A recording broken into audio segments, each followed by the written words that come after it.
Okay, I wanted to show you the technique for isolating different pieces of this bone so you could put the pelvis back together for an assignment. And that's a pretty real world assignment.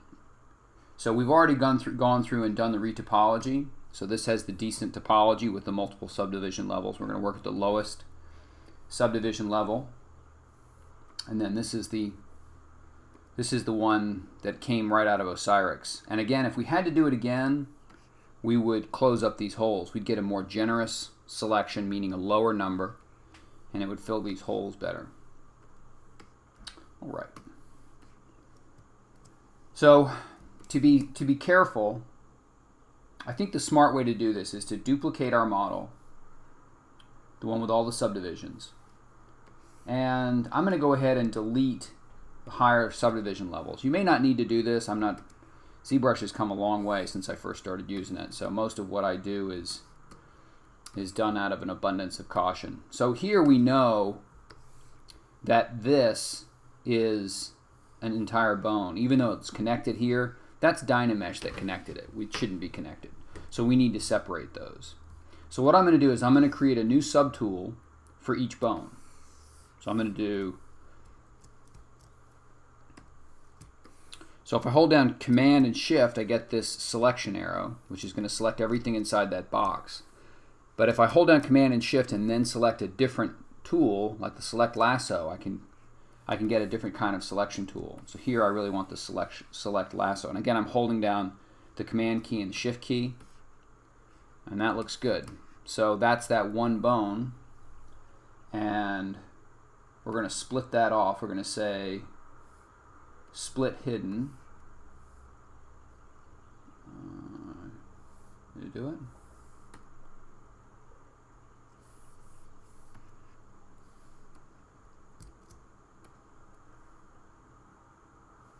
Looks like it deleted. No, I guess that's right. Yeah, it did it. Yeah. So this is, yeah, it split the hidden. So the second one down here, it just split it below. I thought I put it above. Okay.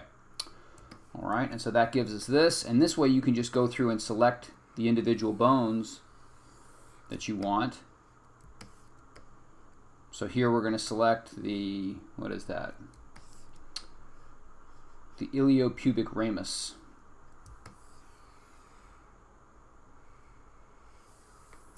And believe it or not, these do not have to be precise because we can always redo them. If we get to the end of the process and we see we don't like it, we can redo it.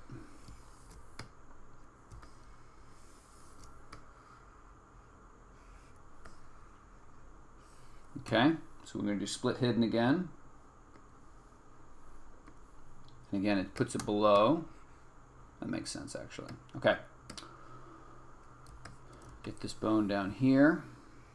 Notice I'm being a little bit more generous if I think there's a polygon, because I can always go through in this step. Now, this is a good point, good thing to learn, is that see how we can't see the part of the acetabulum there, but as we go around, we can see it. See it right there? The reason it's disappearing is that double is turned off, and I don't know why they do this. I mean, I know why they do it. They do it because it saves on memory, saves on the graphics card to draw all both sides of all those polygons. But it makes it really hard to see what's going on. So I almost always I select that under display properties. I set the polygon faces to double. All right, well, I'm going to do this in pieces. And what we're going to do is, and we're not going to do all of them, but we're going to go through and create each one of these as a subtool. Again, this is if you see me do this, where there's a green lasso tool, I'm holding down Command and Shift, and if I hold down, if you see it turn red, that means that's going to hide that rather than select that. That means I'm holding down the Option key. If I let go of the Option key, it'll turn back to green. Okay? All right. So now we're going to do split hidden again.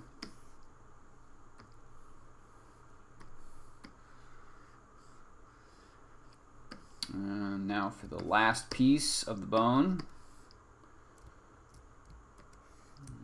This is it right in here. And we're going to have to do, so we're going to have to make up some stuff in here at the end. If, you know, to do a really good job with this, you'd have to kind of get creative.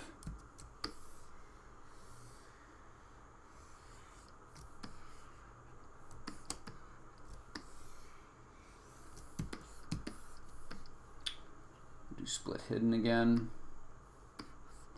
All right, so let's see what we got.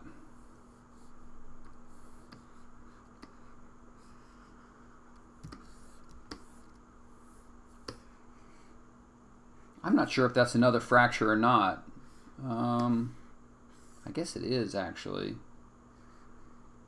Well, we're not going to do that one now. We'll put the other ones back together.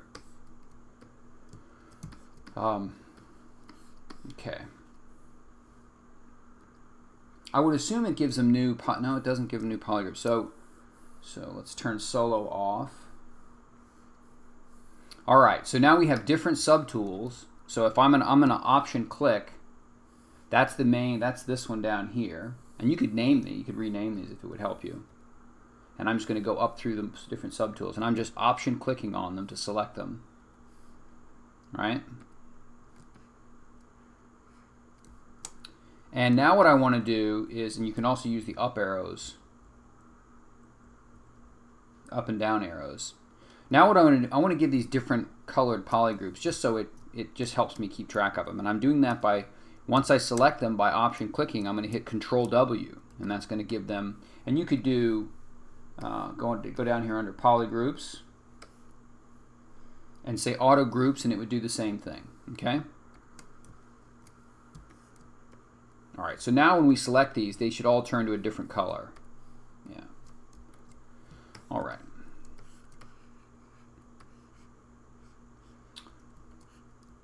Okay, so let's do one of these rather than do all of them. I'm going to do this one. And so I'm going to hide. And basically what we're going to do is we're going to do the reprojection now.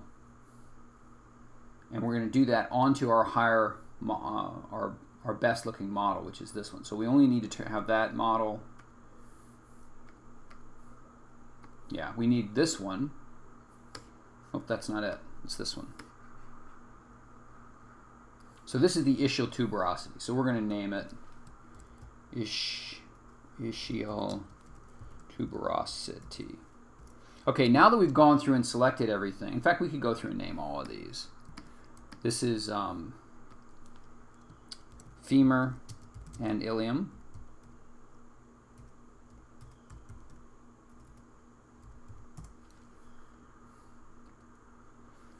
This is the iliopubic ramus.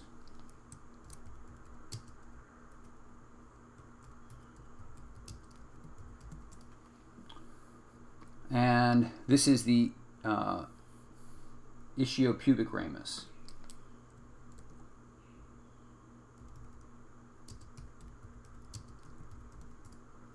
All right.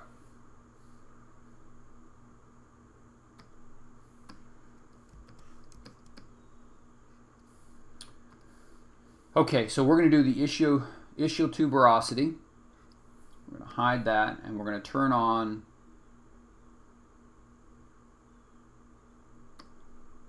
our original model, which is this one. We want to make sure that the ischial tuberosity is selected, and this one just has the eyeball turned on. There we go. And on this one, which is, and we'll go ahead and rename this one broken pelvis high res, and everything else it's just understood as low res. And this is the, let's rename this Osirix reference. Okay, with that done, I think we're ready to go through and do the projection, but I'll do that in another movie so it doesn't take, so these are broken up into segments. So this movie was about selecting the different, separating the broken pieces into different subtools. And then in the next movie, what we're going to do is we're going to, before we move them into position, we're going to recapture all that detail from the Osirix model. So we're going to make each subtool its own little bit and piece of beautiful topology. and then we'll move them back into position. And you don't have to make them different subtools to do that. It just helps me keep everything organized. And I think it makes better sense for when you're going back to work in Photoshop to know where all those things are. All right, in the next movie we'll do the reprojection and we'll move these pieces back into place.